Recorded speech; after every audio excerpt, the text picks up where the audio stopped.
Welcome back to the morning show here on Arise News with me, Keturah. Now, there's been a rise in the request for cosmetic plastic surgery in African countries such as Ghana, Nigeria, and South Africa. Cosmetic and reconstructive plastic surgery can be a godsend for those mutilated by disease or accidents and congenital defects that affect their ability to lead happy, productive lives. Nonetheless, many who do not fall into these categories are also choosing cosmetic plastic surgery for a plethora of reasons, whether it's to improve their self-esteem, confidence, youthful appearance, and overall self-worth. Whatever the reason, it appears attitudes towards plastic surgeries are changing amongst African men and women. What's causing the changing attitude and growth of plastic surgery in Africa? We'll find out today on Our Take. And I'm joined by doctors Rapu and Katherine Njorteah and Arise's very own Toyosi to discuss. Welcome, ladies. Thank you. Hi, I love this. Such a pretty panel. And it's so fitting because we're discussing vanity and enhancements and beauty treatments. So let's start with you, Toyosi. Okay. What are your thoughts on beauty enhancements? So I don't have a problem with it as long as it's not too obvious. It's not you saying, I hate how I look and I have to change how I look completely. But if you think, okay, my eyebrows are a bit too thin, let me get microblading done, which I got done, which she did for me. I love this. We're not even hiding the treatments anymore. Fantastic. Then I don't have a problem with that. But I'm not saying, oh, change the arc or change my nose. Or it's not obvious. It's okay, this is here. I don't really like how it looks. Let me just tweak it a bit. So then what makes you adding a few strands of hair to your eyebrows acceptable and a person, you know, altering the bridge of their nose, for example, unacceptable? Talking acceptance, now nothing is unacceptable. I'm not saying it's unacceptable. I'm just saying that's my own stance. Now for the brows, I want to wake up and be like, I woke up like this. And I don't have to look for... You want to say flawless, Beyonce. Exactly. Yes. You know how the eyebrows make a huge difference to the face. So if I can add a few streaks and make it look like, okay, my eyebrows are fuller than they really are, then I have no problem with that. But if let's say I had no upper lip and then I now go and like fill up my lips and it's obvious to everyone. Like Kylie Jenner. Listen, I want people walking up to me and knowing that I had anything done. Right, okay. That's my take on it. So natural. Natural, not overly dramatic. Yes. And that still says I love myself. Right. I don't have a problem. My self-esteem is intact. Because by the time you're changing the size of your lips and changing like major things, it almost shows that, okay, this thing affects myself. Exactly, insecure. Right. That's so as a cosmetic doctor, you mentioned previously that it's because of global perception and global shifts that, you know, African women are starting to do a lot of these surgeries. But you yourself, what is your perspective? I think it's funny because growing up, you know there's some things you just don't like about yourself, but you don't think about it because you just figure there's nothing I can do. So some people have thought, you know, I can't wear my sunglasses properly because I don't have a bridge on my nose, and that's a problem for them, but they just don't talk about it because it's like there's nothing you can do about it. But then get to a stage where you realize, I don't have to go through surgery and I can actually get my nose enhanced a little bit. And I think it depends on what concerns you. So for some people, it's something little like my eyebrows are quite sparse, but then for some people, my nose is flat and that's a problem to me and I can find a way to get it done within like, you know, an hour. So I just think it's about what concerns you really, and even things are not usually that obvious because other people don't know that it's possible for you to get a more pointy nose without using makeup. So someone comes to my office, gets that done, goes about. I don't think you would notice if I did anything else on Twitter. So I don't think she'd ever tell you. Except the eyebrows. Busted! No, let's clear that up. She's only got her eyebrows. Right. So, okay, as a dentist, I'm sure you do a lot of cosmetic dentistry as well. And we actually have an infographic that shows worldwide medical tourism trends. Seemingly, South Americans like cosmetic dentistry more than anybody else in the world. But what are you seeing in terms of the shift for Africans? Well, you'll be amazed at the level of awareness of cosmetic dentistry today. I'm glad to be on this panel with you because no one a better person to share my views in terms of what facial surgeries in quotes would do to a person's youthfulness. Imagine having a combination of white teeth and minimally invasive procedures done. What was the first thing you said? That's a perfect combination for beauty. So you find out that a lot of Nigerians, for instance, come into the practice, asking you for procedures to be done for whiter teeth and all that. And it takes away a lot of years from your age, okay? Yeah. So it's beautiful. The acceptance is there. There's market for it. People are becoming more aware. Everything is just a click away right now. And they're asking you, oh, can I get veneers done? Oh, I've got crooked teeth. What are your options for me? And it's awesome because you've got a lot of wonderful options for adults today. Yeah. You've got invisible braces and hey, look at the Jew. We're calling each other out today. We're calling each other out today. Braces. And she's now way to achieving and getting that confident, beautiful set of teeth she's always wanted. So yes, people do know about these things and they're actually asking for these procedures to be done for them. So what I want to know is, because we're seeing a lot of, Western culture influencing us and we're taking it on board, but back in as recently as 2005, 2008, when Stella Obasanjo went under the knife, people were calling that ungodly. Yeah. They were saying it was un-African. Why would she do such a thing, And it seems as though we are responding quite well to it now. I mean, what is your take? What are you seeing in terms of actual cosmetic surgery? How are people responding to that now? I do feel like some people were doing that a bit early in terms of like how Nigerians are responding now. So there's definitely a lot more acceptance of even surgery now. People are getting liposuction and like butt lifts and everything done now. So I think it's just a matter of timing and how far we've come in terms of development and being more open to things from the West. So I think it was just a matter of timing. I just thought that time was too early now. Now I don't think anyone is not many people are saying, okay, that's bad or what you're doing is ungodly. It's just generally becoming more acceptable. And with social media now as well, so medical practices are able to explain more, do informative videos, put pictures, show you like a life behind the scenes. It seems a bit more, okay, we're understanding what you're doing, so.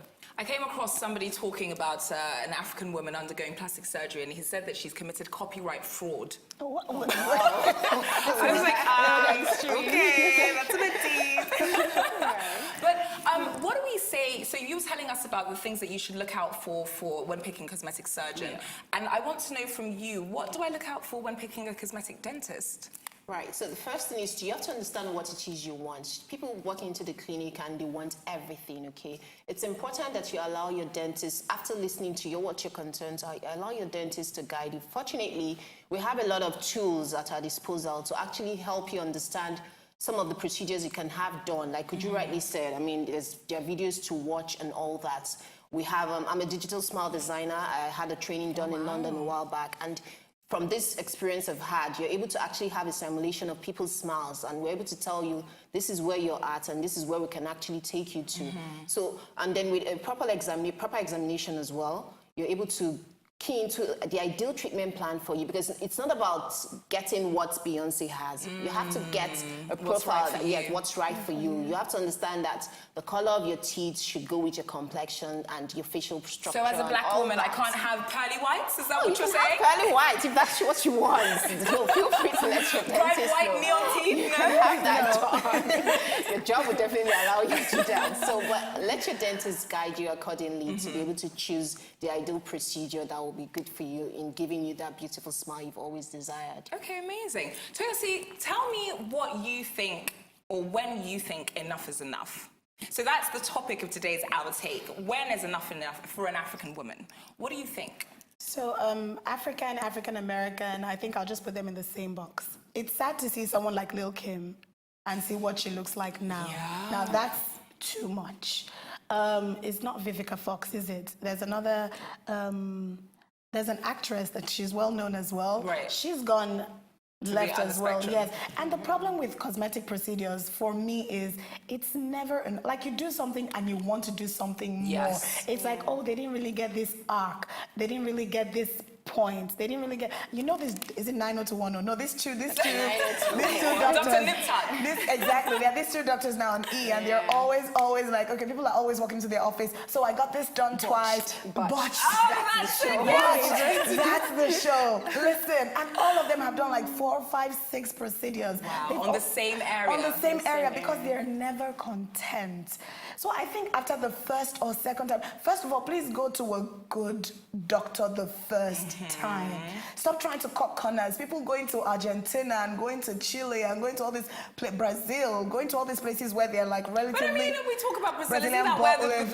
the Well, bum okay, so maybe I should came take Brazil off the list. But going to all these places because they're relatively cheaper than going to a Miami or an LA where it's like the norm. So you're almost certain that these people know what they're doing. And then people don't do their research. They just hear that something is cheap and then they carry themselves and go there and then they now try to start fixing and fixing and fixing until they're unrecognizable. Yeah. Oh dear. Okay, ladies, anything to add? I think one thing a cosmetic surgeon said to me is not everybody's your client. So everybody might come in, because I had a lady who came in and had a nose job actually done in Dominican Republic. And said, what did it look there's like? a kink here and I need you to fix it. So I don't take on everyone, first of all. Like you said, some people, you just know that there's something else, maybe they might need help in another way, as opposed to I just want to fix So can I this. just ask a question? This lady that went to the Dominican Republic with a kink in her nose, how was she expecting you to fix it with injectables? She wasn't breathing properly. What? So that for me was just a red flag because I think that's something you would say. Okay, maybe you should go back to the person. So I'm very careful about who I take on because then I don't want people coming back to me 10 times and say, okay, now here and here, no botched. So I just advise her to go to another surgeon or kindly go back to where. Did you catch what she said? She said there are certain people that come in that that's not the main problem. There's another problem. Like they need what's the real problem, honey? They need therapy. Those people need to be counseled. Like sit down. Tell me about your childhood. They tell us people that have sort of, in terms of consultation, rule out people that might have a psychological body dysmorphia because you'll never be able to fix what they're coming for. So it's something we were taught. So make sure the expectations, this is what you're going to look like. You're not going to look like a Kardashian, which some people have in their mind. So I don't just sort of jump into procedures. I go through first, and before I say, okay, I'm going to go ahead with you, because your clients are just with you throughout. So I don't. I'm careful with who I take on. Okay. And Dr. Catherine? So I know people are generally petrified of dentists, and I don't blame them. You guys are scary. I know. And you don't blame people because if you've had a previous experience that was just awful, you're not going to be very excited about making that next dental appointment. But I'm here to say we've had a lot of advancements in dentistry. Dentistry has evolved. There's a lot out there that makes your experience She's fighting for dentists throughout the world. So, feel free today to be able to pick up your phone and make that appointment because from what I'm saying, Dr. Catherine. Early detection is key. You find out that if you're going to be able to achieve that healthy, beautiful smile you've always wanted, it starts with making that first appointment. Speak to a dentist that will listen to you and understand what your needs are and be able to map out a suitable treatment plan for you. So, hey, peace begins with a smile. And if the smile is that calm, that sets things straight. So, I have that phone today and make that appointment. Pick up the phone, guys. You heard your doctor. So, okay, back to body modifications. Some might argue that cosmetic procedures are simply a modern-day manifestation of traditional African body modifications. So, we used to pierce, nipples and noses and ears, and still do in a lot of rural parts of Africa. What is your take on that? Let's start with you, Toyosi. Thinking about even the Victorian era, they had corsets. They had these tight corsets for the waist. Yeah. So, it's almost like, what's wrong with me taking out fat from my waist? Or 3 ribs. Or 3 Well, okay, yes. But to Africa, these things, because I remember when I got my tattoo, yes, I have a tattoo, and my mom was like, what is this? I said, please, grandma too had her name on her hand. You see? Yes. And even tribal marks, are they not a form of tattooing? Exactly. So I said they had all these things. But of course, now we're modifying it. Yes. Now it's not for identification, because to be honest, it was for identification in that era. It was for identification. But now it's like, okay, I like it, I want to do it. There's nothing wrong with it. It's not causing me anybody harm. And yeah, I'll go ahead and do it. So I think it's almost like a modification of what was done in the previously. past. Yes. Yeah. And these numbers they're steadily on the rise. In fact, not even steadily, they are dramatically on the rise. Yeah. South Africa has seen an increase in the last year of 780% increase in cosmetic surgeries, invasive procedures. What? 780%. 780. Percent stops at 100. Let's start there. That is just South Africa. So we're seeing it, it's increasing so much more. In fact, actually, South Africa is one of the only places that you can go for a medical operation, a cosmetic operation, and then also go, they call them the silicon safaris. So you actually go on safari to go and recuperate for the next 2 days. Wow. Yes, you heard it here first. I love it. I mean, so what are we waiting for? Is this something that we would do? Well, for me, sorry, it just goes back to as long as there's no self-esteem issue, and even maybe just a little, because again, everybody feels something is off. So just make sure it's not something deeper, like she said. Yes. It's not like, oh, I went through this traumatic experience when I was growing up, and I'm using this to cover up for it. that. If it's Right. something small, oh, I don't like my fingernail, or I don't like even my nose, all of that, I think that's fine, to be honest. Let's not make it seem as if, oh, it's a big deal and it's a huge sin. No, accept yourself. But if you feel like, okay, let me do something, this will make me happier, we're all for happy. Yeah. Yeah. Okay, and what would you say, Dr. Uju, is the widest misconception about cosmetic surgery? I think people think anyone that gets cosmetic surgery doesn't like themselves or has self-esteem problems, which most people think. But I just think whatever's going to make you happier, because something that improves your self-esteem will improve your work life, going at how you relate to people. So if there's a safe way, and you don't mind the downtime, or just making yourself feel better, I mean, YOLO. So she just said YOLO. She just said YOLO. Wow, okay. For those of you that don't understand what YOLO means, that means you only live once. Okay, brilliant. And in terms of the treatments that you see people ask for the most, what would you say that is the most prevalent one amongst African women has been for you? I do a lot of chemical peels, so skincare, just because we're prone to hyperpigmentation, black spots on the face. And then the fillers are getting quite common. So cheek augmentation, nose augmentation, lip fillers. So I think the fillers and then general skincare. The microblading is relatively new, but we're getting a lot of people asking about that now. Okay, and what do you see as the most prevalent form of treatment for the mouth? Whitening, straight teeth. I mean, I'm going to add something to what Uju said earlier. A lot of people are actually being stigmatized because of some of these flaws they've had to live with. We recently concluded a CSR initiative by Dr. Amy Traore-Shumbusho, what we call Project Smile.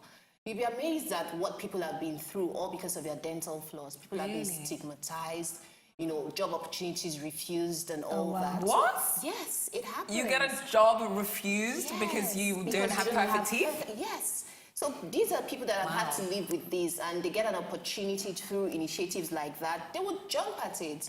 So I would say, yes, if it's going to make you happy, it's going to transform your life, go for it. And we're here to help, you know, give you that smile and, you know, beauty you've always desired. So whitening, straight teeth, these are... I love how she's plugging her services. This is what people are asking for, and yes, it takes off all those edges from your face, and you just have a brand new you within a few months. So a few months. Yes, you have a few I want it immediately. Okay, so ladies, what are the pros and cons of cosmetic surgery, non-invasive, invasive, whatever the case may be? Let's weigh them up before we then make a final decision on whether or not we think it's vanity or it isn't. So, pros and cons, Toyosi. That should be fun to us. I know the pros. The pros, it makes you happier. It makes you a happy person, really. It boosts your self-esteem. I mean, imagine having straight, white, Beyonce. I mean, I feel like I should stop smiling at this point. With my crooked, beige. Kardashians. She's like, but imagine plugging again. We can fix that, you know.